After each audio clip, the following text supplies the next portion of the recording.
সবাইকে আবারও একবার স্বাগত জানিয়ে শুরু করছি আরও একটি গুরুত্বপূর্ণ হেল্পফুল ভিডিও। আজকে আলোচনা করব রাজবাহন চরিতম, যেটা তোমাদের উচ্চ মাধ্যমিক থার্ড সেমিস্টারে রয়েছে। সেই রাজবাহন চরিতমের আজকে টেক্সটের একদম 5 এবং 6 যে দুটো বাকি ছিল সেই শেষ দুটো পার্ট আলোচনা করব। তারপরেই কিন্তু আমরা যতগুলো গুরুত্বপূর্ণ এমসিকিউ রয়েছে সেগুলো আমরা আলোচনা করব। তো আজকে আমরা 5 এবং 6 আলোচনা করব। তোমরা প্রথম থেকে শেষ পর্যন্ত দেখো, অবশ্যই বুঝতে পারবে যে পশ্যতু পতিম দৈব সুলভতং স্বীয় মিয়ম অনার্যশিলা কুলপাংশনী ইতি নির্ভৎস্বয়ং ভীষণ ভ্রুকুটি দূষিত ললাট কাল ইব কাললোহদণ্ড কর্কশেন বাহুদণ্ড অবলম্ব হস্তাম্বুজে রেখাম্বুজ রথাঙ্গ লাঞ্ছনে রাজপুত্রং সরভসম আচকর্ষ। তো এখানে একটাই বাক্য দেওয়া রয়েছে, তো আমরা ভেঙে ভেঙে কিন্তু পড়ব। তো পশ্যতু পদিম অদ্য এব, পশ্যতু মানে সে দেখুক। সে বলতে এখানে কে না, সে বলতে এখানে হচ্ছে অবন্তী সুন্দরী। পতিম অর্থাৎ তার পতিকে দেখুক। পতি বলতে এখানে কে না, পতি বলতে এখানে হচ্ছে রাজবাহন। অদ্য এব আজ শূলা বতংসিতম শুলে চাপিয়ে ইয়ম একে অর্থাৎ রাজবাহনকে অনার্য শিলা কুলপাংশনী, অনার্য শিলা অর্থাৎ দুশ্চরিত্রা, যার চরিত্র খারাপ, যে নারীর চরিত্র খারাপ তাকে অনার্য শিলা বলা হয়েছে। কুলপাংশনী বলেও কিন্তু অবন্তী সুন্দরীকে এখানে বিশেষিত করা হয়েছে। কুলপাংশিনী, পাংশনী শব্দের অর্থ হচ্ছে কুল কলঙ্কিনী। ইতি এইরকম নির্ভৎসয়ন অর্থাৎ তিরস্কার করতে করতে ভীষণ ভ্রুকুটি দূষিত ললাট, ভীষণ ভ্রুকুটি মানে ভ্রু কপাল বিকৃত করে কালইব, কাল বলতে এখানে যমরাজের কথা বলা হয়েছে, যমের মতো। কাললোহদণ্ড কর্কশেন কৃষ্ণবর্ণ ভয়ঙ্কর লৌহদণ্ড তুল্য কঠিন বাহুদণ্ডেন, বাহুদণ্ডের দ্বারা অর্থাৎ দুটো বাহুর কথা এখানে বলা হয়েছে চণ্ডবর্মার। অবলম্ব অর্থাৎ অবলম্বন করে, হস্তাম্বুজে অর্থাৎ করমণ্ডলে, রেখাম্বুজ রথাঙ্গ লাঞ্ছনে অর্থাৎ পদ্ম ও চক্র শোভিত রাজপুত্রম, রাজপুত্রম বলতে এখানে রাজবাহন চরিতম, রাজবাহনের কথা বলা হয়েছে। সরবসম অর্থাৎ সবেগে, আচকর্ষ আকর্ষণ করলেন। তো এই আচকর্ষ অর্থাৎ আকর্ষণ করলেন, কে আকর্ষণ করলেন না, চণ্ডবর্মা। সেই চণ্ডবর্মা পশ্যতু বলে অর্থাৎ অবন্তী সুন্দরীকে পশ্যতু বলে বললেন যে দুশ্চরিত্রা কলঙ্কিনী সেই অবন্তী সুন্দরী দেখুক আজ কিভাবে তার পতিকে শুলে চাপানো হচ্ছে। এই রকম তিরস্কার করতে করতে, ভৎসনা করতে করতে ভীষণ ভ্রুকুটি কপাল বিকৃত করে যমদেবের ন্যায় ভয়ঙ্কর কৃষ্ণবর্ণ কাল ও লৌহদণ্ড কর্কশেন, যে শব্দটা রয়েছে তার অর্থ হচ্ছে ভয়ঙ্কর কৃষ্ণ লৌহদণ্ড, হস্তাম্বুজে অর্থাৎ লৌহদণ্ড তুলো বাহুদণ্ড, রেখাম্বুজ রথাঙ্গ লাঞ্ছনে অর্থাৎ যার হাত চক্র এবং পদ্ম শোভিত, অর্থাৎ এখানে রাজবাহনের হাতের কথা বলা হচ্ছে। রাজপুত্র অর্থাৎ রাজবাহন, সরভসম সবেগে আচকর্ষ আকর্ষণ করলেন, অর্থাৎ রাজবাহনের সেই পদ্ম এবং চক্রশোভিত হাত দুটোকে আকর্ষণ করে টেনে নিয়ে গেলেন কে না, চণ্ডবর্মা। তো এই হচ্ছে তোমাদের এই পাঠ্যাংশের মূল আলোচ্য বিষয়। আশা করি তোমরা বুঝতে পেরেছ। প্রত্যেকটা ওয়ার্ড কিন্তু আমি ভেঙে ভেঙে বললাম। এখানে তোমরা অবশ্যই মনে রাখবে, এখানে অবন্তী সুন্দরীর উদ্দেশ্যে কিছু বিশেষণ করা হয়েছে, যেমন অনার্য শিলা, এই বিশেষণটা করা হয়েছে এখানে যেটা রয়েছে অনার্য শিলা। আরেকটা রয়েছে কুলপাংশনী, এই বিশেষণ দুটো করা রয়েছে। আর তারপরে এই এরকমভাবে ভৎসনা করতে করতে কিন্তু তিনি টেনে নিয়ে গেলেন, চণ্ডবর্মা কিন্তু টেনে নিয়ে গেলেন রাজবাহনকে। তো এখান থেকে আমরা দেখে নেব মনে রাখার বিষয়গুলো কি কি রয়েছে প্রতিবারের মতো। এবারও তোমরা দেখে নিতে পারো। যেমন প্রথমে বলা হয়েছে চন্দ্রবর্মা অবন্তী সুন্দরীকে কুলো কলঙ্কিনী বলেছিলেন, যেটা আমি বললাম। চন্দ্রবর্মা রাজবাহনকে শুলে চাপিয়ে হত্যা করতে চেয়েছিলেন। রাজবাহনের হাতে পদ্ম ও চক্রশোভিত রাজ চক্রবর্তী লক্ষণ ছিল।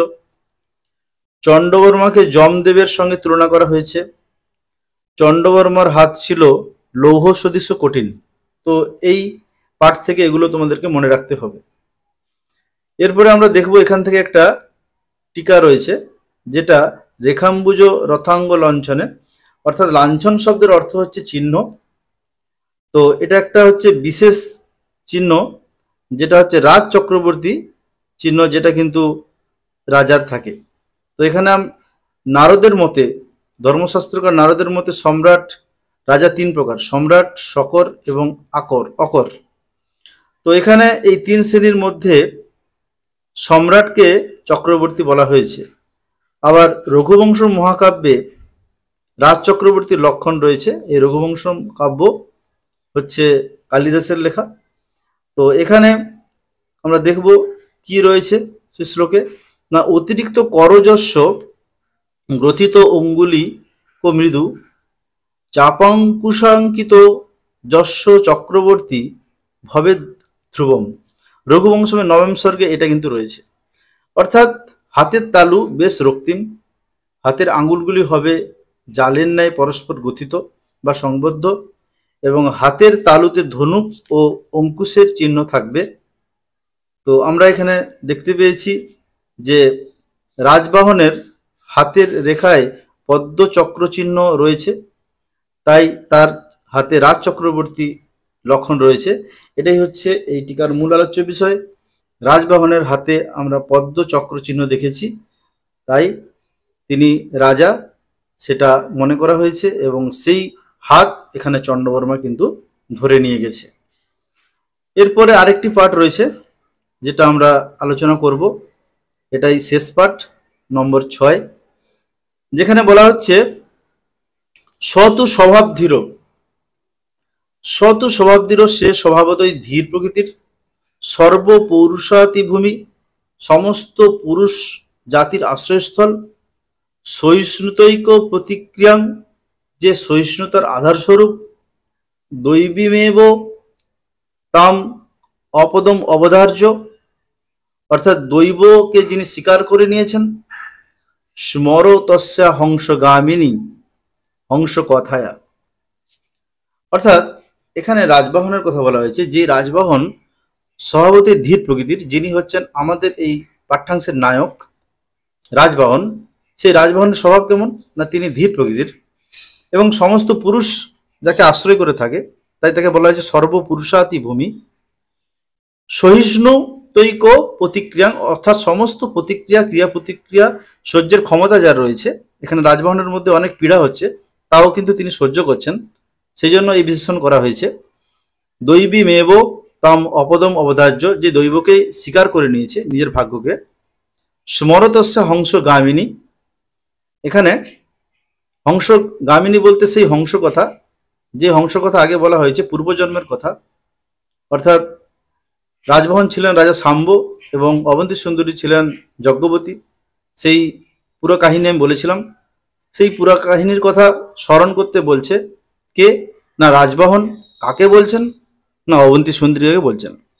আর কি বলছেন, সহস্র বাসু, হে বালিকা তুমি সহ্য করো। কি সহ্য করো, মাস ও দয়ম, এই যে আমাদের বিয়োগ ব্যথা, মাস দয়ম বলতে 2 মাস সহ্য করো। এবং হংসগামিনী অর্থাৎ সেই 2 মাসের অভিশাপ যেটা দেওয়া হয়েছিল, সেই বৃত্তান্ত হংস কথায়া তুমি স্মরণ করো।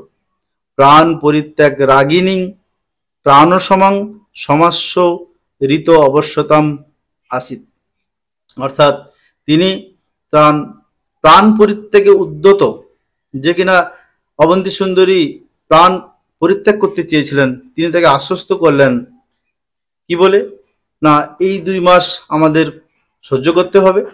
পত্নীকে প্রাণপ্রিয়া পত্নীকে আশ্বস্ত করলেন, এবং তিনি সমস্যা অরিবশ্যতাম আসিত, অর্থাৎ তিনি অজাসিত, অর্থাৎ তিনি অরি বলতে শত্রু, শত্রুর বশ্যতা তিনি স্বীকার করলেন। কে স্বীকার করলেন? না, রাজবাহন স্বীকার করলেন। তো এই হচ্ছে তোমাদের ষষ্ঠ পাঠ্যাংশের আলোচ্য বিষয়। এখান থেকে তোমাদের যেটা মনে রাখতে হবে সেটা হচ্ছে এই যে হংসগামিনী হংস কথায়া সহস্র বাসু, এটা লাইন তোলা প্রশ্ন হতে পারে। মাসোদ্যম বলতে সেই 2 মাস, যেই 2 মাসের তাদের অভিশাপ ছিল, সেই 2 মাসের কথা এখানে বলা হয়েছে। প্রাণ সমাং বলতে এখানে অবন্তী সুন্দরী প্রাণের চেয়ে প্রিয় প্রাণ সমা পত্নীকে এখানে রাজবাহন বলেছেন। তো এখান থেকে আমরা মনে রাখার বিষয়টা একটু দেখে নেব, কি কি আমাদের মনে রাখতে হবে। যেমন রাজবাহনের স্বভাব ছিল ধীর প্রকৃতির এবং সমস্ত উত্তম গুণের আধার। সমস্ত উত্তম গুণের আধার রয়েছে রাজবাহনের মধ্যে। রাজবাহন অবন্তী সুন্দরিকাকে হংসগামিনী বাসু বলে সম্বোধন করেছিলেন। অবন্তী সুন্দরী প্রাণ বিসর্জন দিতে উদ্যত হয়েছিলেন। রাজবাহন অবন্তী সুন্দরীকে পূর্বজন্মের হংস বৃত্তান্ত স্মরণ করতে বলেছিলেন। রাজবাহন জানতেন 2 মাস কাল এই বিপদ থাকবে, তারপরে আর থাকবে না। রাজবাহন শত্রুর বশ্যতা স্বীকার করে নিয়েছিলেন। তো এইটুকুই তোমাদের পাঠ্যাংশের মধ্যে রয়েছে, কিন্তু মূল রাজবাহন চরিতম আরো বড় রয়েছে। সেটা কিন্তু মূল রাজবাহন চরিতম যে বই সেখানে রয়েছে, তোমাদের পাঠ্যাংশ এইটুকুই রয়েছে। তো এখান থেকে যতগুলো গুরুত্বপূর্ণ এমসিকিউ হবে পরের ভিডিওতে আপলোড করা হবে, সেটা তোমরা অবশ্যই সে আলোচনা দেখবে। আর আজকের আলোচনা কেমন লাগলো তোমরা অবশ্যই কমেন্ট বক্সে জানাবে। যদি গুরুত্বপূর্ণ মতামত থাকে সেটাও তোমরা কমেন্ট বক্সে জানাবে। তো আজকে